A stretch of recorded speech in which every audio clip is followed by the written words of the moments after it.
오늘은 로마서 강의 57번째 시간으로 로마서 8장 29절부터 30절의 말씀을 구원의 서정 네 번째 시간으로 하나님의 칭의에 대해서 살펴보도록 하겠습니다. 하나님께서 미리 아신 자들을 그 아들의 형상을 본받게 하기 위하여서 미리 정하셨습니다. 그리고 하나님께서는 미리 정하신 그들을 부르십니다. 이와 같은 하나님의 부르심은 진정 그분의 작정에 기반한 효력 있는 부르심이기 때문에 부르심을 받은 자들로 하여금 그 부르심에 힘입어 거듭나게 하시며 새롭게 된 의지로 회심하게 하십니다. 오늘의 본문에는 생략되어 있지만 구원의 논리적 순서로서의 구원의 서정에는 하나님의 부르심, 이 소명이 제일 우선되는 위치에 놓여 있고 그 뒤를 따라서 중생과 회심이 뒤따르고 그 뒤에 칭의와 양자, 그 뒤에 성화와 견인, 그리고 마지막으로 영화가 위치하는 법입니다. 하나님의 부르심이 없다면 과연 죄인 중 그 누가 이 부르심에 응답해서 그리스도를 영접해 그분과의 교제로 나아갈 수 있겠습니까? 그럴 수 없습니다. 오늘의 본문 이전에 로마서 8장 8절입니다. 육신에 있는 자들은 하나님을 기쁘시게 할 수 없느니라. 아멘. 기록된 이 말씀과 같이 육신에 있는 자들은 스스로의 힘으로 하나님께 나아갈 수 없습니다. 그분을 기쁘시게 할 수 없습니다. 그들은 수없이 많은 외적인 부르심을 접해 들었다 할지라도 그것에 합당하게 응답할 수 있는 의지를 지니고 있지 않기 때문입니다. 그래서 우리 주님께서는 이렇게 말씀하셨습니다. 요한복음 6장 44절입니다. 나를 보내신 아버지께서 이끌지 아니하시면 아무도 내게 올 수 없으니 오는 그를 내가 마지막 날에 다시 살리리라. 아멘. 아버지께서 이끌지 아니하시면 아무도 주님께로 나올 수가 없습니다.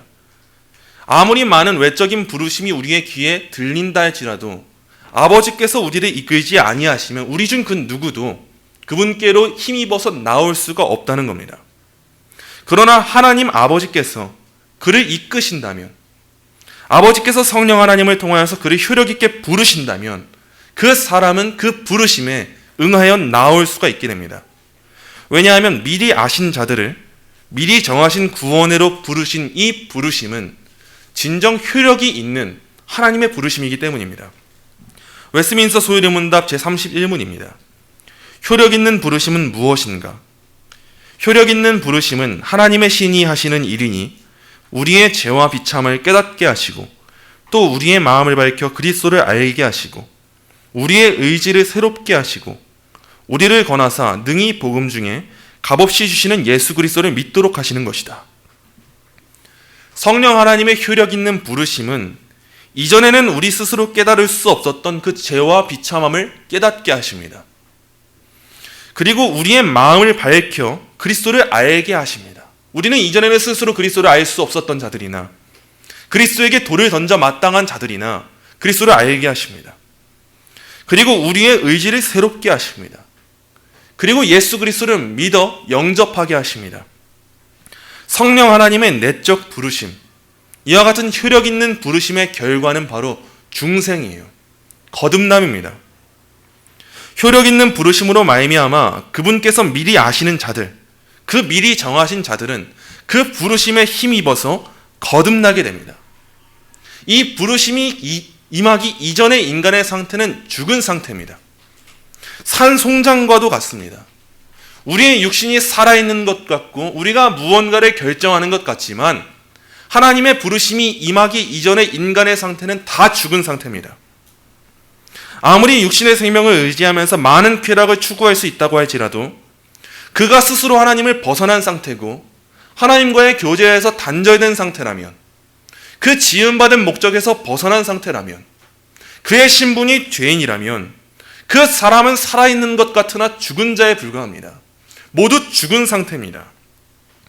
그러나 우리 주님께서는 자신의 언약적 사랑 가운데 미리 아신 죽은 나사로를 향해서 나사로야 나오라 라고 부르셨습니다. 하나님께서 미리 아시고 미리 정하신 나사로에게 하나님의 때가 임하니 죽은 나사로가 무덤에서 일어나서 주님께로 나온 것처럼 성도들에게 임하는 효력 있는 부르심은 거듭남의 은혜입니다. 우린 모두 죽은 나사로와 같습니다. 그러나 주님께서 하나님의 때에 나사로야 나오라 부르실 때 그가 일어나 나오는 것처럼 우리 성도들에게 임한 부르심이 이와 같습니다. 우리에겐 나오라 명하실 때 우리는 그 부르심에 응하여서 나오게 되는 거예요. 그분께서 우리를 부르실 때 우리는 새 생명을 얻게 되는 재창조의 은혜를 마주하게 됩니다. 이게 성도의 중생, 거듭남이에요. 우리는 이와 같은 중생에 있어서는 전적으로 피동적일 수밖에 없습니다. 우리가 할 수 있는 게 없습니다. 그 부르심이 임해야지만 우리는 거듭날 수 있는 겁니다. 이와 같은 부르심의 결과로서의 중생은 우리의 본성 그 자체를 변화시키진 않습니다. 그러나 분명한 사실이 있다면 우리는 여전히 연약하고 죄악된 본성을 소유한 채 살아가지만 그럼에도 불구하고 거듭난 상태의 인간은 이전과는 다른 의지를 지니게 된다는 겁니다. 여전히 우리의 본성은 죄로 인해 부패하고 오염되어 있습니다. 우리는 그것을 거스르는 게 굉장히 어렵습니다. 참 힘이 듭니다. 그러나 우리가 이전과 달라진 것, 그거는 딱 하나, 우리의 의지가 전환된 겁니다. 그러므로 이 부르심에 힘입어 나온 성도들은 소극적으로는 자신의 죄와 비참함을 깨닫게 되었기 때문에 회개하게 됩니다. 이것이 우리가 소극적으로 행할 수 있는 전환이에요.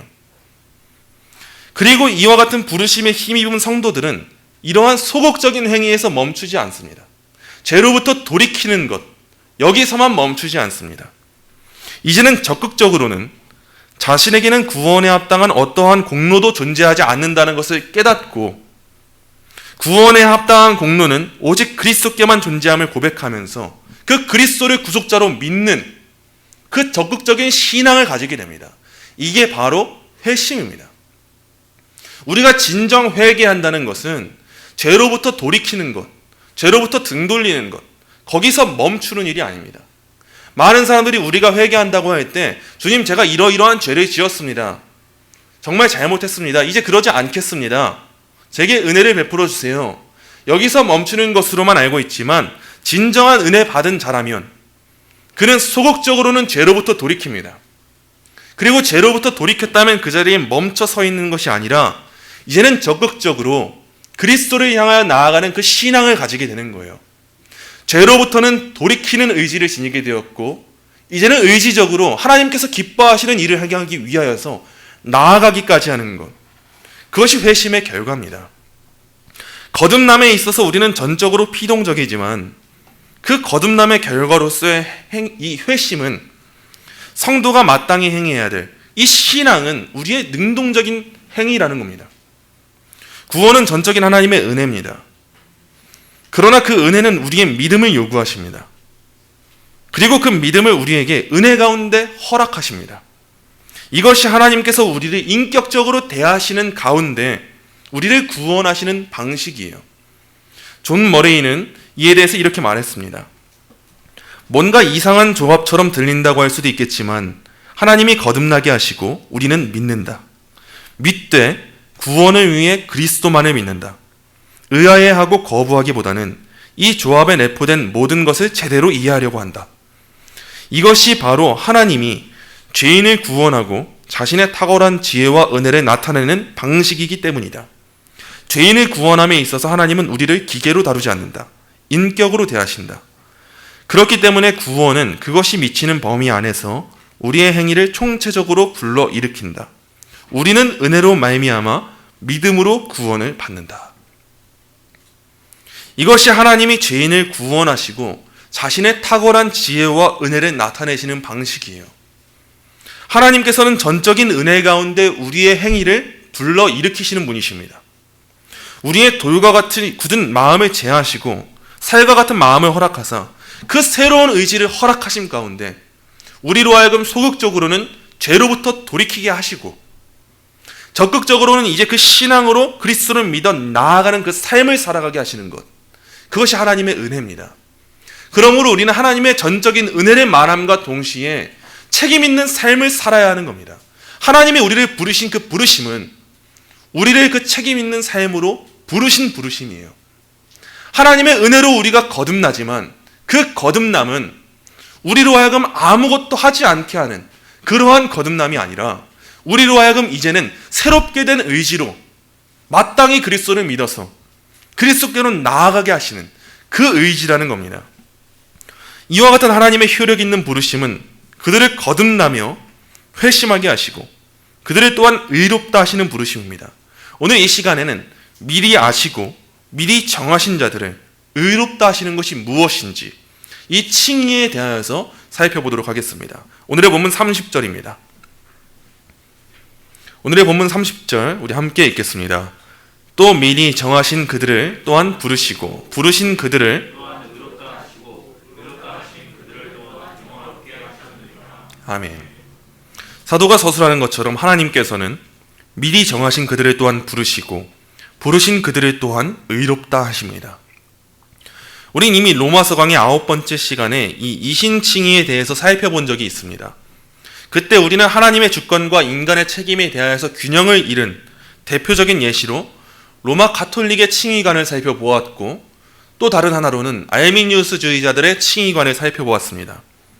그리고 이를 통해서 우리가 지녀야 하는 참된 그 균형을 잃지 않은 칭의관, 그 개혁주의적인 칭의관이 무엇인지를 살펴보았습니다. 우리는 로마 가톨릭의 은혜의 주입 교리를 거부하는 바입니다. 하나님께서 우리를 부르시고 거듭나게 하실 때 그때 우리에게 이루어지는 그 변화는 본성의 변화가 아닙니다. 신분의 변화예요. 우리가 죄에 대해 생각할 때 항상 두 가지를 생각해야 합니다.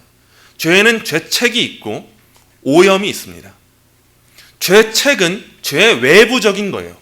그 신분적인 거예요. 우리가 하나님 앞에 죄인으로 서게 되는 것, 그 법정적인 의미를 말하는 게 죄책입니다.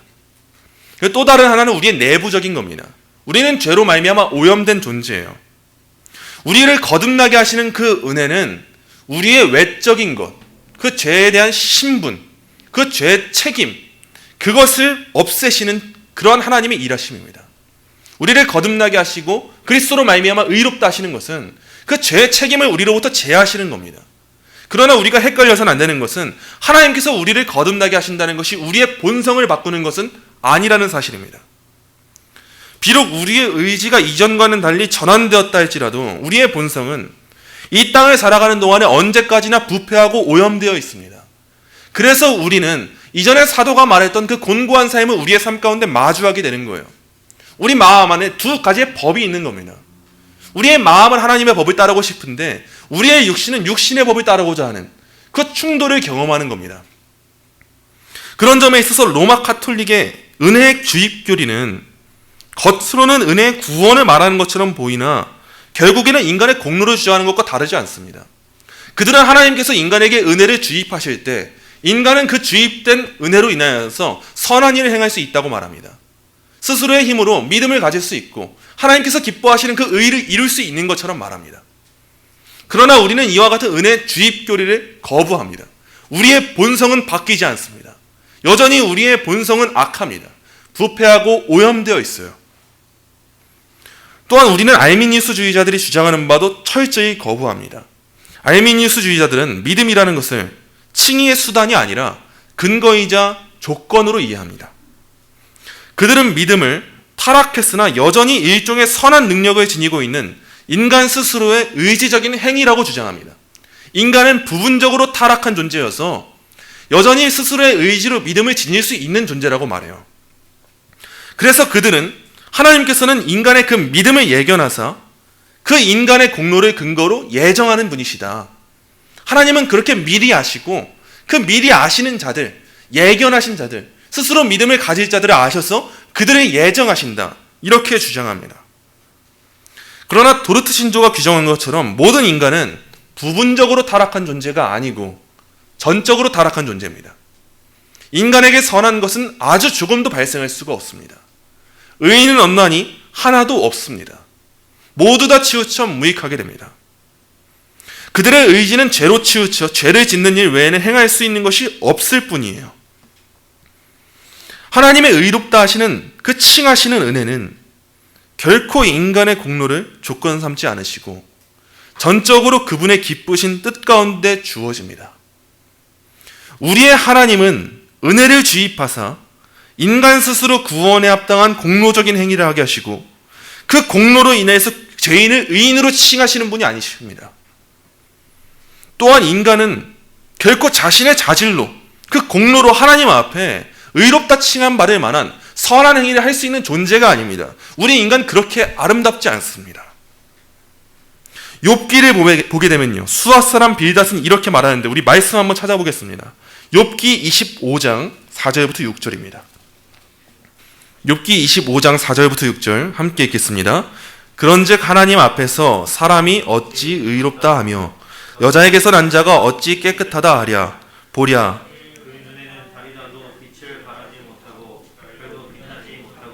하물며 구더기 같은 사람, 벌레 같은 인생이랴. 아멘. 우리가 진정 하나님을 아는 지식을 소유하게 되고, 그로 인해서 우리 자신을 아는 그 지식을 알게 된다면, 소유하게 된다면, 우리는 하나님 앞에 어떠한 공로를 제시할 수 있는 선한 존재로 우리 자신을 고백할 수 없을 것입니다. 우리가 하나님 앞에서 우리의 존재를 명확하게 깨닫게 된다면, 어떻게 하나님 앞에, 하나님 그래도 저 이만큼은 선한 존재입니다, 저 이만큼은 하나님께 인정받을 수 있는 존재입니다, 이렇게 말할 수 있겠습니까? 우리는 우리 자신을 구더기 같은 사람으로, 벌레 같은 인생으로 고백할 수밖에 없습니다. 이게 우리 인간입니다. 그러나 하나님의 칭의는 그러한 존재로서의 인간을 그들 자신의 공로로 말미암지 않으시고 구속자의 공로로 인해서 의롭다고 하시는 칭의입니다. 하나님의 효력 있는 부르심은 성도로 하여금 칭의의 수단으로서의 믿음을 지니게 하십니다. 칭의에 있어서의 믿음은 하나님께서 제정하신 수단, 도구예요. 그러나 우리가 본문을 통해서 더 주목하고자 하는 바, 오늘의 본문을 통해 살펴보고자 하는 바, 우리가 로마서를 통해서 보고자 하는 바, 그것은 칭의의 수단에 해당하는 부분이 아닙니다. 로마서는 수없이 많은 부분에 있어서 죄의 전가와 의의 전가를 말하고 하나님의 칭의를 다룹니다. 이때 많은 사람들이 오류에 빠지는 것, 더 집중하고자 하는 게 항상 이 칭의의 수단으로서의 믿음을 주장할 때가 참 많습니다. 주목할 때가 정말 많아요. 저는 그게 중요하지 않다는 게 아닙니다. 칭의의 수단, 하나님께서 제정하신 그 방법, 그 길, 도구는 오직 믿음뿐이에요. 그러나 우리가 로마서를 보면서, 성경을 읽으면서 이 칭의에 대해서 알아갈 때 더 주목해야 하는 것이 있습니다. 우리가 더 주목해야 하는 것은 칭의에 있어서 믿음이 수단이라는 것보다 이 칭의는 전적으로 하나님의 행위라는 사실입니다. 우리의 공로는 전혀 개입되지 아니하고 우리를 의롭다 칭하시는 이 은혜는 전적인 삼위일체 하나님의 은혜라는 것, 우리는 바로 이 사실에 주목해야 합니다. 그러한 하나님의 의의 전가를 주목해야 합니다. 우리는 개입되지 않고 우리는 공로가 없는데 우리를 대신하신 공로 있으신 분이 있으시구나. 하나님께서는 우리의 것이 아닌 것을 우리의 것으로 여겨주셨고 우리의 것을 그분의 것으로 여겨주셨구나. 나의 죄를 그분에게 전가하셨고 그분의 의를 나에게 전가하셨구나. 나는 진정 구더기 같은 사람인데, 벌레 같은 인생인데, 나는 이 믿음마저도 스스로 지닐 수 없는 존재인데 하나님께서는 그 믿음을 나에게 허락하사 나의 것이 아닌 것을 나의 것으로 삼아주셨고 그리스도의 것을 나의 것으로 삼아주사 그 은혜로 나를 바라보시는구나. 우린 이 사실을 로마서를 통해서 살펴보아야 합니다. 오늘 본문 이전에 나오는 로마서 3장 24절입니다. 그리스도 예수 안에 있는 속량으로 말미암아 하나님의 은혜로 값없이 의롭다 하심을 얻은 자 되었느니라. 아멘. 사도가 서술한 것처럼 우리는 하나님의 은혜로 값없이 의롭다 하심을 얻은 자 되었습니다. 우리는 믿음으로 말미암아 의롭다 칭함 받게 되지만 그 믿음 또한 하나님께서 허락하신 선물이기 때문에 칭의는 진정 값이 없는 바입니다. 그러나 그렇다고 해서 하나님께서도 값없이 우리를 의롭다 칭하신 것은 아님을 주목해야 합니다. 이 사실을 바르게 깨닫게 될 때 우리는 은혜의 풍성함을 깨닫게 됩니다. 우리의 하나님은 공의로우신 분이십니다. 그분은 언약적 사랑으로 자신의 죄인들 중 일부를 택하여 구원하실 때 자신이 작정하신 구원을 결코 값없이 행하시지 않으셨습니다. 값없이 이루시지 않았습니다. 분명한 사실이 있다면 죄의 삭은 사망입니다. 그리고 인간은 죄인입니다. 인간은 죄로 말미암아 하나님과 단절된 존재입니다. 그런즉 그들의 현 상태도 사망이고 이후의 상태도 사망일 뿐이에요. 이게 죄의 결과입니다. 그들은 그들 스스로의 힘으로 하나님과의 관계에 있어서 어떠한 회복을 야기할 수 있거나 화목에 이를 수 없음이 분명한 바예요. 모든 인간은 죽어야 합니다. 그들은 분명 죽은 상태이고 이후에도 죽어야 돼요. 그러나 우리 하나님께서는 인간의 측면에서의 어떤 공로도 요구하지 않으시는데 우리를 의롭다 칭하시는 그 일을 이루셨습니다. 우리는 분명 어떤 대가도 지불하지 않았는데 하나님께서는 대가의 지불로 우리를 의롭다고 칭하셨습니다. 그 대가가 무엇입니까? 로마서 3장 24절에서 사도가 서술하는 것처럼 그리스도 예수 안에 있는 속량입니다. 그리스도의 공로입니다. 우리를 구원하시는 자비하신 하나님께서는 우리의 죄를 심판하셨습니다. 값없이 구원하셨다고 할 때, 값없이 우리를 의롭다 칭하셨다고 할 때 우리의 죄 자체를 심판하지 않으신 것처럼 여겨서는 안 됩니다. 우리 하나님께서는 공의로우신 분이시기 때문에 분명 그 죄를 심판하사 자신의 공의를 이루셨습니다. 그래서 우리 예수님께서 이 땅에 오실 때 그분은 참 하나님이시고 참 인간이 되신 겁니다. 죄는 인간이 지었습니다. 하나님께서 그 죄를 인간이 감당케 하셨습니다. 그래서 우리 예수님께서 성육신하신 겁니다.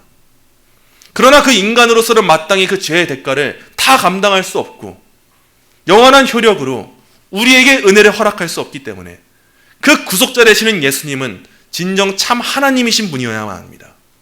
이게 바로 소요리 문답 21문에서 구속자가 누구신가? 오직 한 분뿐이시니 그리스도시다. 이것을 말하는 거예요. 이 죄는 인간이 지은 것이기 때문에 인간이 그 죄의 대가를 감당해야 합니다. 그래서 소요리 문답 22문에서 그 예수 그리스도께서 동정녀를 통해서 탄생하셨다는 사실, 이것을 말하는 겁니다.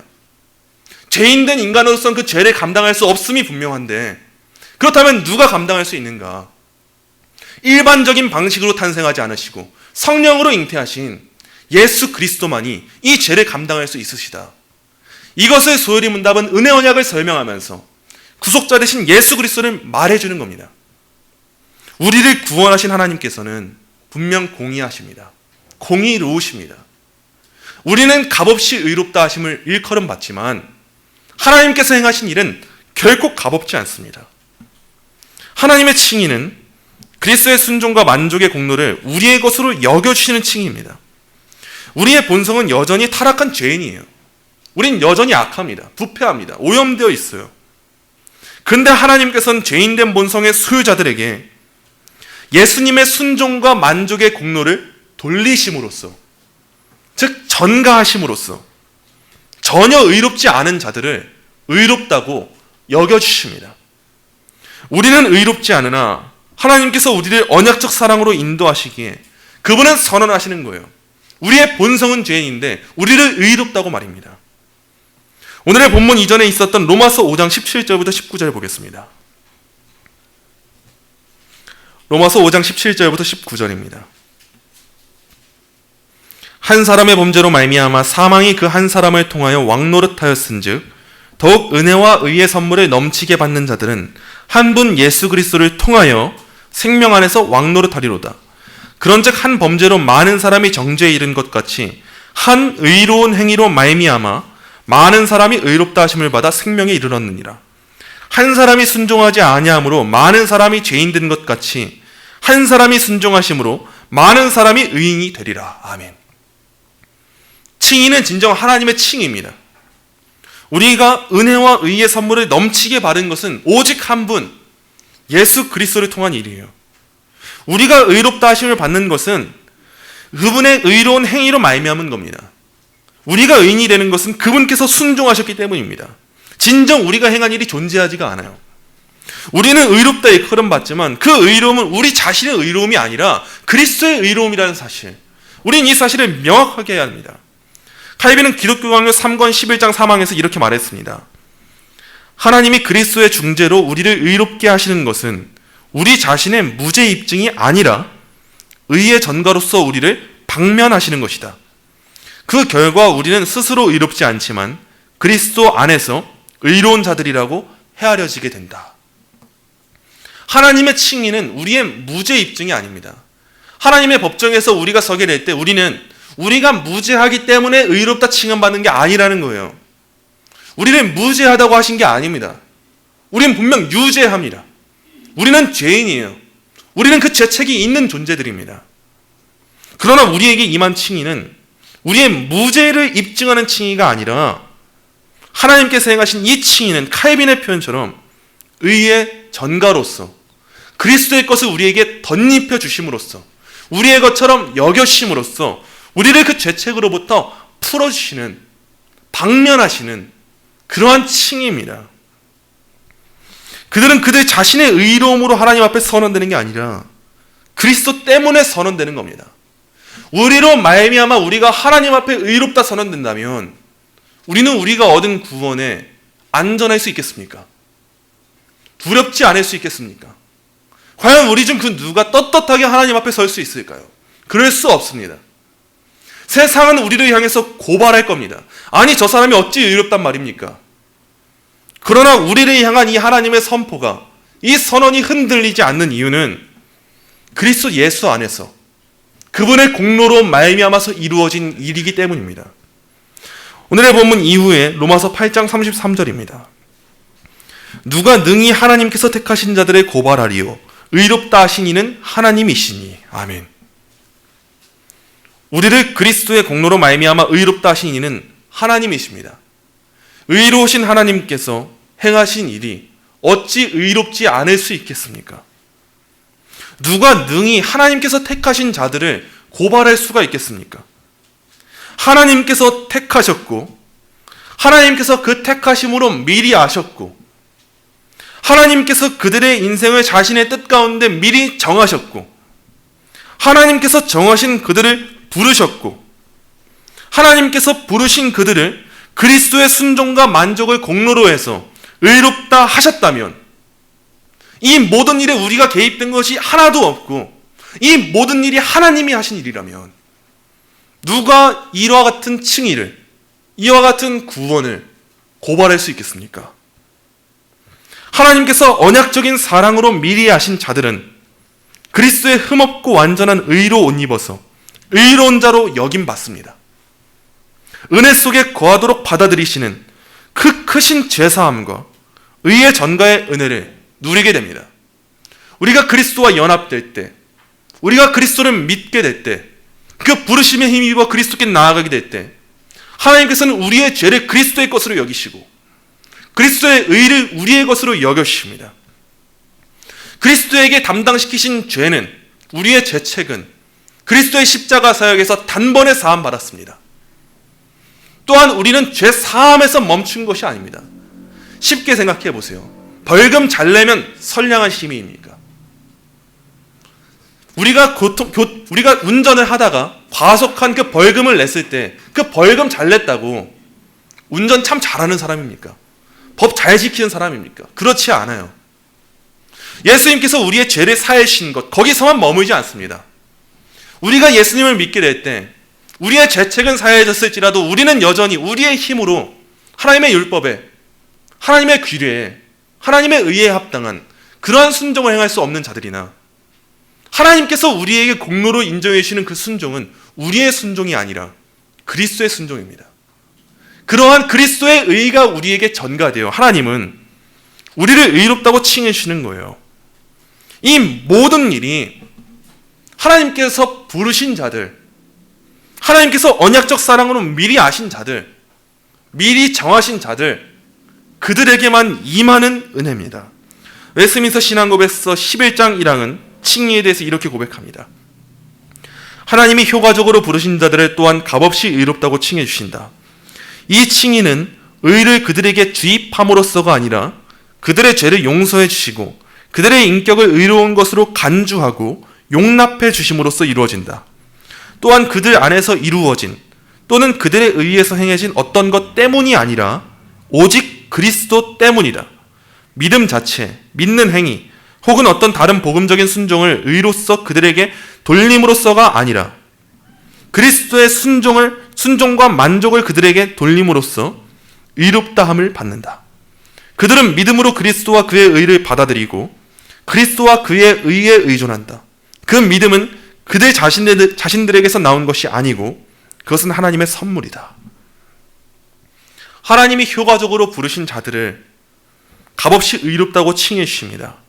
이 칭의는 의를 그들에게 주입함으로써가 아니라 그들의 죄를 용서해 주시고 그들의 인격을 의로운 것으로 간주해 주시고 용납해 주심으로써 이루어집니다.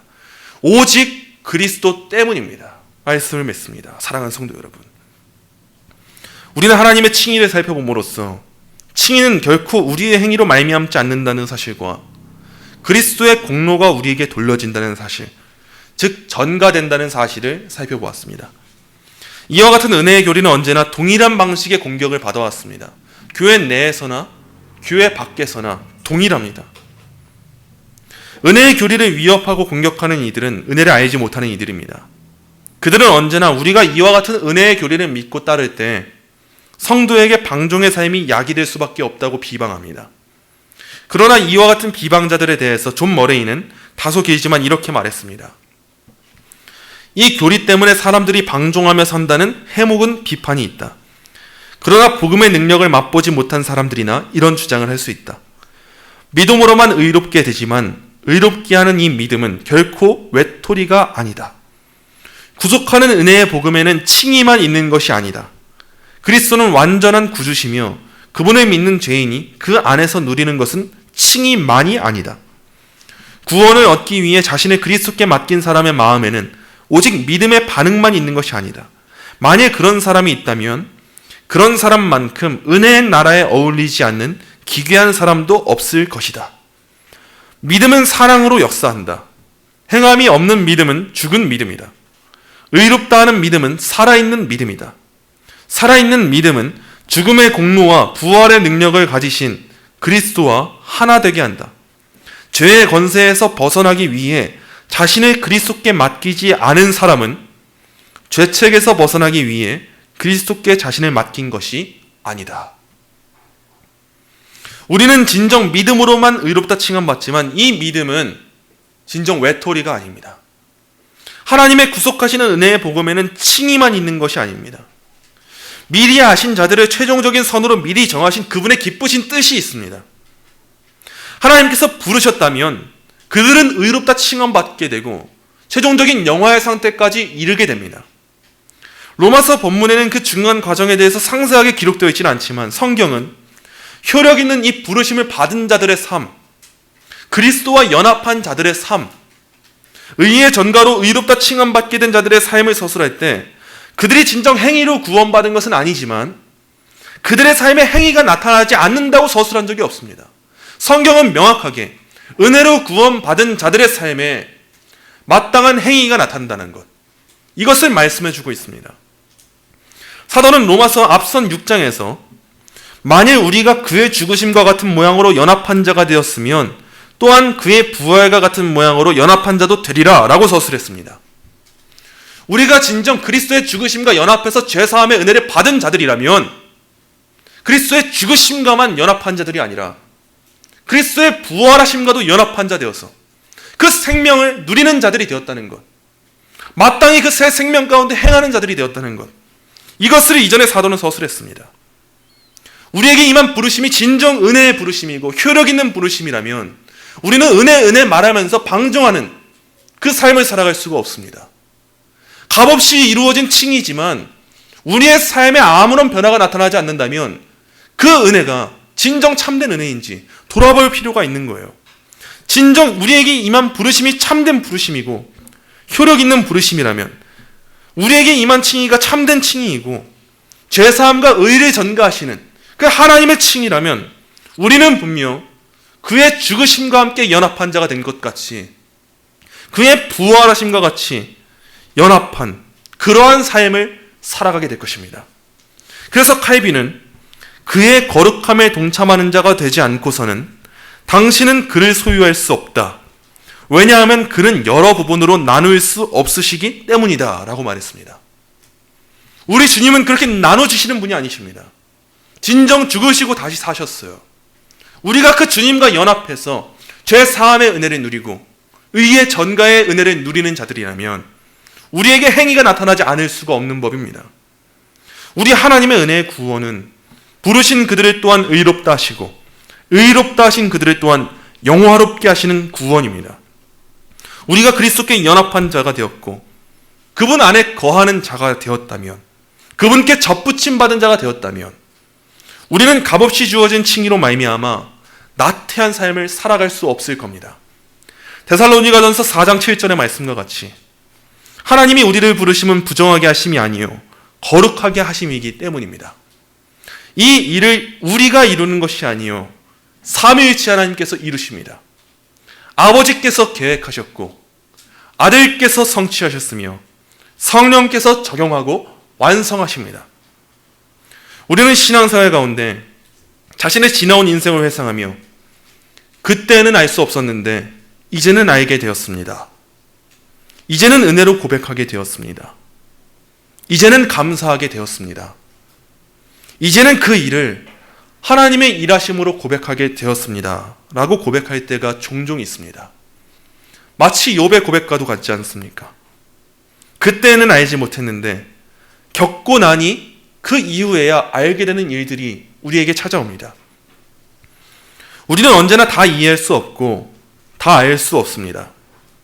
이해할 수 없는 고난이 우리에게 찾아오고 이해할 수 없는 그 아픔을 우리는 견뎌야 하고 이해할 수 없는 상황에 놓여지기도 합니다. 그러나 우리가 이해하지 못하는 그 시간 속에서도 그분의 선하신 뜻이 이루어지고 있었다면 그 구원의 영광은 누구의 것이란 말입니까? 우리는 이를 통하여서 무엇을 보아야 할까요? 하나님이 일하신다는 사실, 이 사실을 보아야 합니다. 우리는 미처 알지 못할 때에도 하나님께서는 미리 아시고 하나님께서는 미리 정하시고 하나님은 부르시고 하나님은 의롭다 하시고 하나님께서는 우리를 영화롭게 하신다는 것, 그것이 하나님의 구원이라는 것을 우리는 알아야 합니다. 우리가 로마서 8장 29절부터 30절을 살펴볼 때 이 5가지의 동사들을 살펴볼 때 우리가 주목해야 하는 것은 단 하나입니다. 우리에게 이루어지는 이 모든 구원의 사역, 미리 아심과 미리 정하심, 부르심, 칭의하심, 영화롭게 하심, 이 모든 일의 주원은 하나님이 되신다는 것, 우린 이 사실을 명확하게 알아야 합니다. 하나님의 구원은 하나님의 구원이기에 우리의 연약함과 나약함으로 인해서 효력을 잃지 않고 온전히 완성에 이르게 될 수밖에 없다는 사실, 우린 이것에 감사하며 그 부르심에 합당한 삶을 마땅히 살아가야 합니다. 구원은 진정 하나님의 구원입니다. 그리고 칭의는 진정 우리의 칭의가 아니요 하나님의 칭의입니다.